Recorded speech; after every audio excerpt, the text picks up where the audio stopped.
Hello everyone, Flick here. It's time for yet another Let's Look At. Today we're taking a look at Kona Day One. I think it's pronounced Kona. I'm not actually sure what that accent on the O does to the pronunciation. This is a game by Parable, and it's described as a narrative-driven mystery, and I believe it's being presented in an episodic fashion, which is why this is Day One. This is an in-progress, in-development, early access, etc. game, so keep in mind everything you're seeing will be in progress. I did actually play through the build I was given quite a while ago. I opted not to do a video then because I felt like it needed a little bit of touching up and optimization. There's apparently been a couple of optimization patches, so I'm taking them at their word, and now we're going to actually explore the game. So, as the music gets quite loud, I'm going to jump in, and I will use a new save game for the purposes of this video. The initial load is very, very long, assuming that hasn't changed from the last time I played. The setup is you're playing as a PI who has been hired to go to this remote area of the snowy area of Canada. I don't know which section of it that is. And you're looking into the apparent disappearance of a mogul of that area. That was mogul, not Moogle. Also apologies for the dog barking. And when you get there, it turns out there's a mystery going on. Something isn't quite right. But we'll get into that as we explore. So let's get into the game and we'll start with the tutorial. Private detective, had just traveled thousands of kilometers from Montreal to reach this remote middle-of-nowhere area situated near the far northern Lake Adamebec. Granted, that was a great distance to cover for a sole client, but word had it that he was a particularly wealthy one. So that was our narrator. We're going to hear quite a lot of him, so I'll try and not talk over him. And we're introduced to the game. There is still screen tearing. I was hoping that they would get rid of that. But again, keep in mind, everything is in progress. But there's a lot of screen tear. You probably can't see it on the video as much as I am, but there is a lot. Anyway, let's take our map. Carl had to drive a bit further north in order to meet with wealthy industrialist William Hamilton. We can still zoom in. So we're kind of like, we're heading down this way. We're heading up the coast. Q for back. William Hamilton was a prosperous owner who had acquired various businesses, as well as metal mines in this northern region. Matches we'll need to survive. Cigarettes we'll need to smoke. Carl, always diligent in his work, always carried his log on him, in which he scribbled down thoughts and leads alike during the course of his investigations. Alright, so this has actually been updated since the last time I played through this build. It was very, very rough beforehand, and it said, you know, this is all in progress, please don't judge it, etc. And actually it was very detrimental because the message saying, hey, this is a work in progress was kind of splattered across the screen of it. I couldn't read my objectives. So I'm very glad that now the objectives are readable. So yeah, I need to have a look inside the general store. William Hamilton, my client, is waiting for me. Vandals playing baseball with windows is no trifling matter. So that's what we're here to do. And we need to take our torch. Or maybe not. Torch? No. I didn't want the torch. The Polaroid, Carl's long-standing and faithful ally, had seen its share of husbands caught red-handed cheating. There's always something out there waiting to be snapped away, even when removed from civilization. So yeah, we have the Polaroid to take our pictures and keep them in there. And I already looked up there. I can't remember if there was anything up there, but we can also just like raid bins as well. Take a bottle, which is for crafting. There is a pseudo survival system where you've got to manage your cold and your hunger and whatnot, but it's mostly, it's a mystery. And these look very spooky. An interesting work of art. So yeah, we'll hear the narrator talking about what we're doing and whatnot quite a lot as we drive here. What I will say about the narrator, it's fine.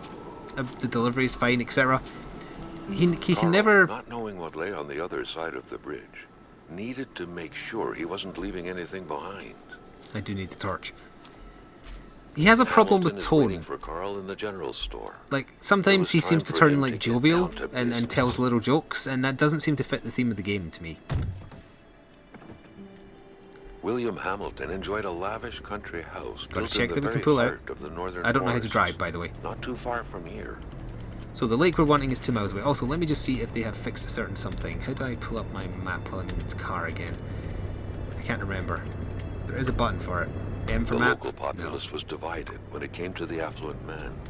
Some saw a wealthy philanthropist dedicated to improving the region's economy. Others, an aging Englishman who would do anything to further his fortune. And these ones hated him enough to go on about scheming against him. I'm not talking because this is where we're getting the setup. Also, I don't think it's letting me do any inventory because it's like the intro. But yeah, I wanted to pull out the map because something dodgy happened when you pulled out the map before, and I'm curious if they fixed it. Carl was not made aware that winter would come early this year. The North made clear who was the boss up there. Snow, which didn't care much about the date when it felt like dumping its first load of the year. Canada drives on the right as well, same as America, Hamilton right? had recently acquired a few local businesses, but the last straw was the reopening of a mine, which gave rise to a wave of protests and threats from the Cree people.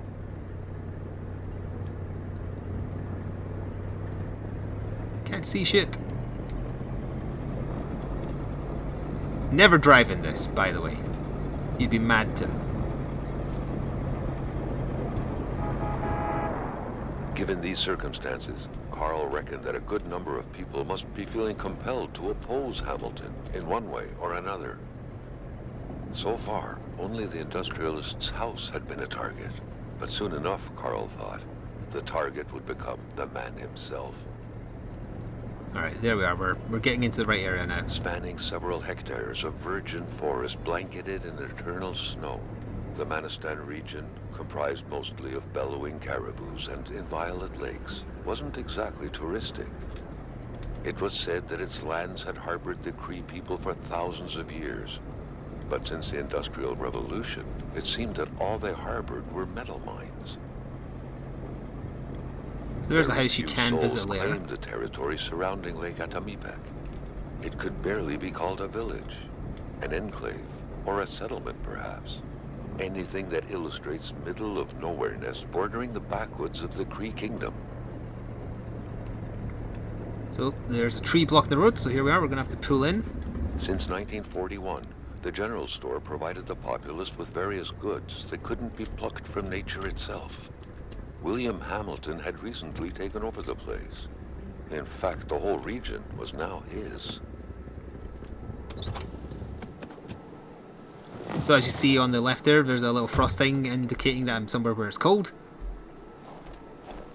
Will let me use my inventory yet? It will. Can I get back in the car and use my inventory?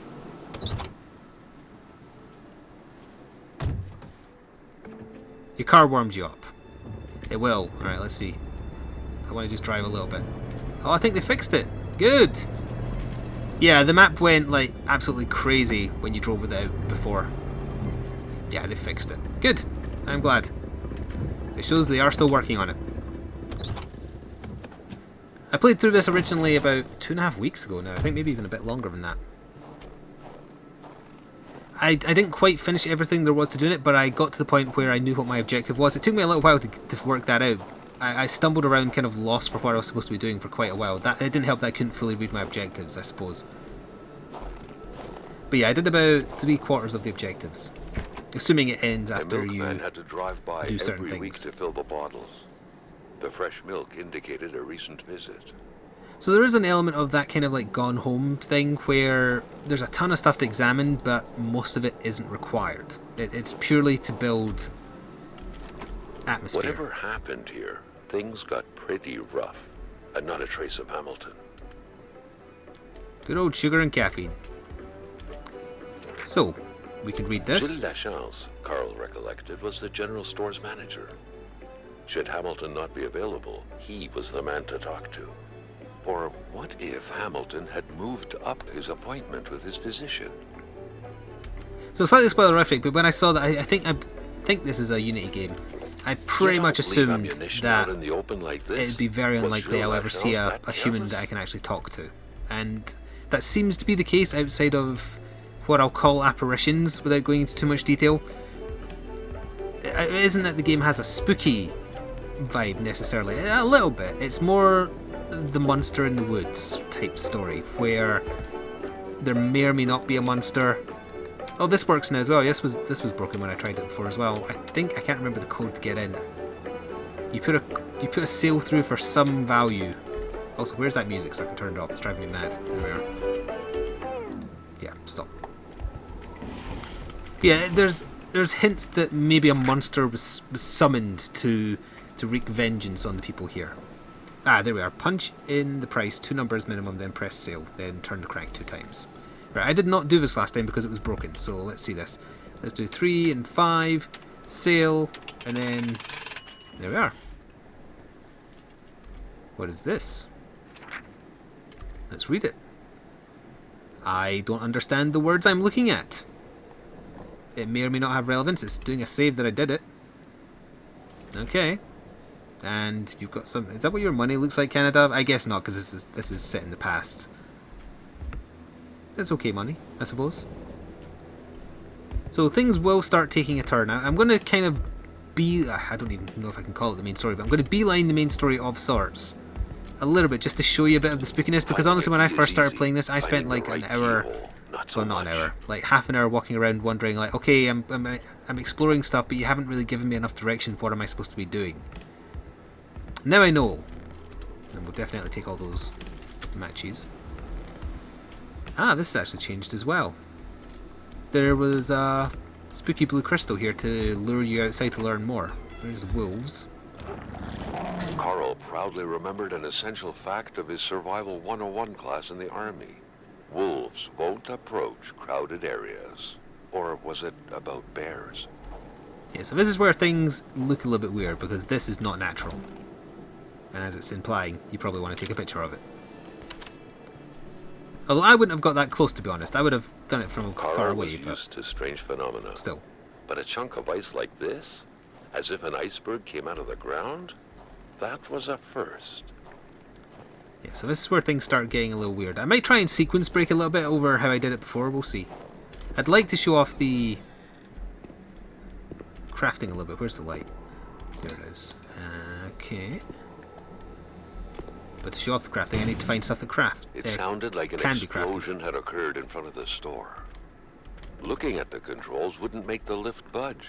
The poor thing needed electricity to work. So that's our first little puzzle that we can or can't do. We don't really need to for now, I think. It's a pretty simple puzzle involving circuit breakers and what have you, and you need some tools actually also to fiddle with this machine. Carl was no electrician, but he could identify a wiring problem when he So here's a bit of the crafting system, but I don't have what I require right now, so we can't do anything here. We can also just look at our inventory, plus the inventory button again. Yeah, there we are.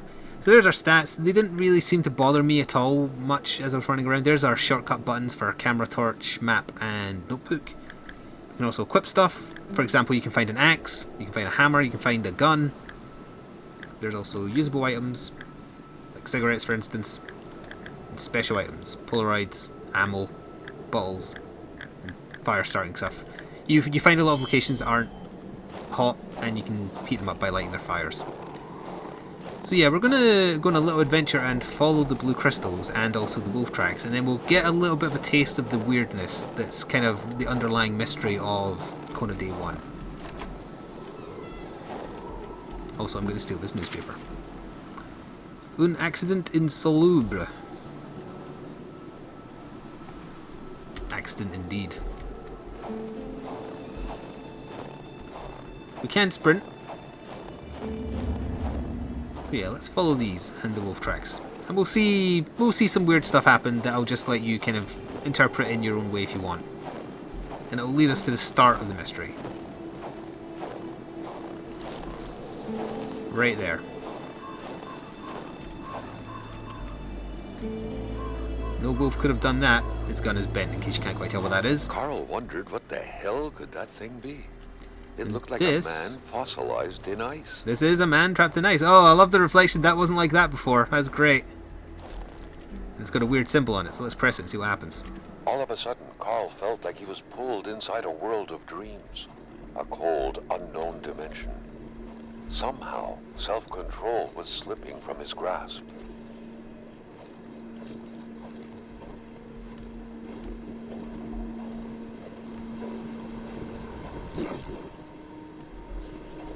Nothing to see here, just a ghost wolf. To all appearances, this was a hunting log. Better yet, a war diary.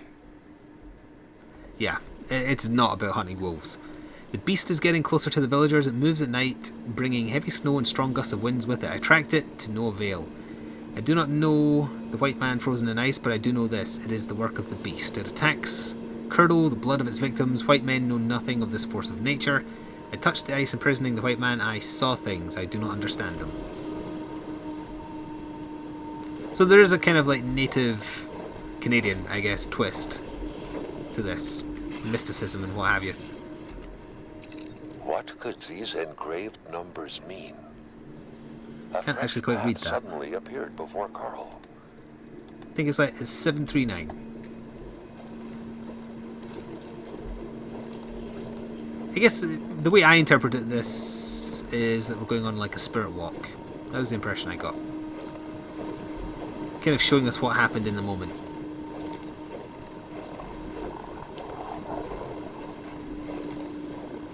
So although there is apparently some kind of giant beast that can freeze people, he seems to have some kind of control over wolves as well, making them a bit more confident.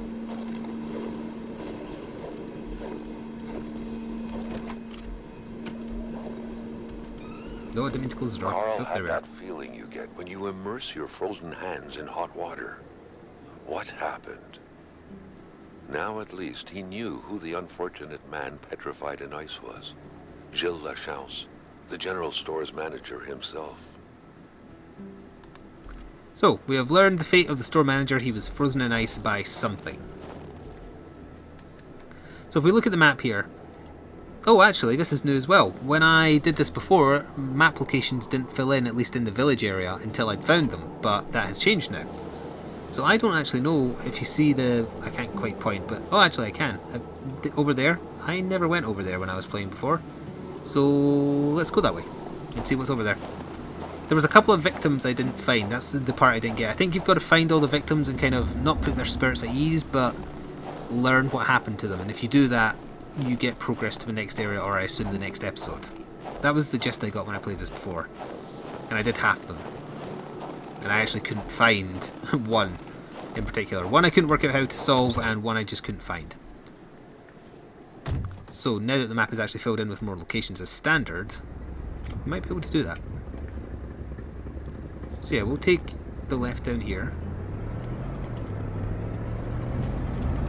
And we'll go all the way over there. Just because of my own curiosity, I don't remember going over there when I played before. So there might be a house I haven't explored, and together we'll see if we can work out a mystery if there is one.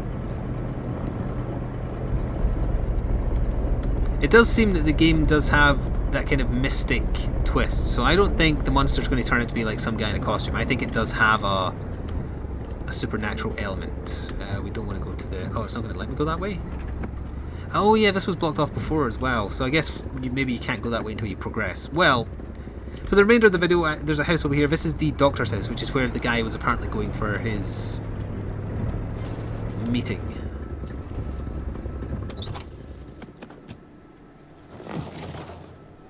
And we'll get a bit more narration, and we might be able to do a little bit of crafting just to show off that aspect. It really is mostly just about you kind of wandering around, hearing the narrator as you discover stuff, and finding the people who are trapped in ice and learning how, why, and what happened. So we've got a note on the door. It's in French. There should be a law forbidding doctors from falling sick. Medical emergency in town. The doctor there is sick. I'll be back soon. If he dies, I won't be returning. I'll have to replace him. That always felt a little bit weird to me when I read that. It's like, oh, I'm just going to abandon my house. Finding a locked door in the country is not that big of a deal. Carl knew a key had to be hidden nearby. I actually thought it was under the rug. Is that not where I got it before? Oh, is it in the mailbox? Ah, I think that might be randomized. I could have sworn it was under the mat the last time I did this. In spite of Dr. Beaupre's goodwill, the place didn't look much like a physician's We'll look at that office. properly in a second. It could easily be mistaken for a sewing shop. Ooh, the torch has been toned back a little bit. Okay, we have ourselves a fire here. So, do we have the means by which to do it? We need logs, which I have. We need fire lighters, and we need matches. Yes, we craft that. So there we go. We've got ourselves a nice roasty toasty fire. Although it didn't really light up the room very much, did it? Ah, that's more like it. So yeah, we're inside the doctor's old house that apparently he's abandoned, and we can kind of have a look. Doctors used light-reflecting frontal mirrors to look inside the patient's cavities. That was a bit unsettling. But back then, it was pretty much always the case with medicine. So this is where like the Gone Home vibe came to me, because I am just kind of I'm the rummaging one-eyed, for the sake of rummaging. Or for other vision problems, the eye patch was the way to go. Carl got the trembles as he imagined the excruciating pain that kind of scalpel could no doubt inflict. Within these miserable walls, patients probably felt more like in a slaughterhouse than in a doctor's office. It's just a back door, I think. Unlike Gone Home, though, this does actually appear to have at least a little bit more substance in that there is this mystery to solve. There's a point. Can be recognized by the large stains of or red, more purpose. An informal nickname given to Merbromen, smudged all over their injuries. Nothing of note there. We essentially have learned all we need to learn at this point. The doctor isn't here. He went to town because the doctor was sick. So whose report is that? That is James Boyce, or Boas. I don't know how to pronounce that. So I forgot to go over, but there will be a link in the description box below to the GOG store, since it doesn't currently have a Steam page, even though I am playing this on Steam with the build they sent me. And you can pick it up on GOG for £5.59. Remember that it is part 1 of a series. I don't know how many episodes they have planned, and it's also not done yet. So if you buy in now, you are supporting what they're doing rather than expecting a finished product. So keep that in mind. The subject change, it's already changed quite a bit. As I say, I didn't do a video on it the first time I played it through because I didn't feel like it would show off the game well enough, because it needed a bit more work first, and they put it in. This is a lot smoother than the last time I played. They fixed a couple of issues I had with it, and hopefully it's clear what you're supposed to be doing. Even though it's a mystery, and I know, part of the mystery is working out what's going on, some direction is needed, and it looks like they might have addressed that at least a little bit, although a little bit more to start with might be helpful. I mean, if you find a person frozen in ice, you would think you'd have a bit more of a reaction, I guess. Although it does imply that you're a PI who's done a lot of weird investigating and paranormal stuff, so maybe that's kind of like just brushing it away rather than explaining it. But anyway, we passed a house very close by up on the left here. I'll make that the last location I have a very, very quick look at. It's got a puzzle in it that I remember how to solve, but I won't do that. There's also a secret in it as well. Where's the turn? It wasn't very far back.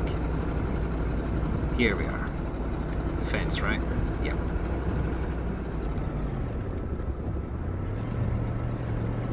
Get on up there.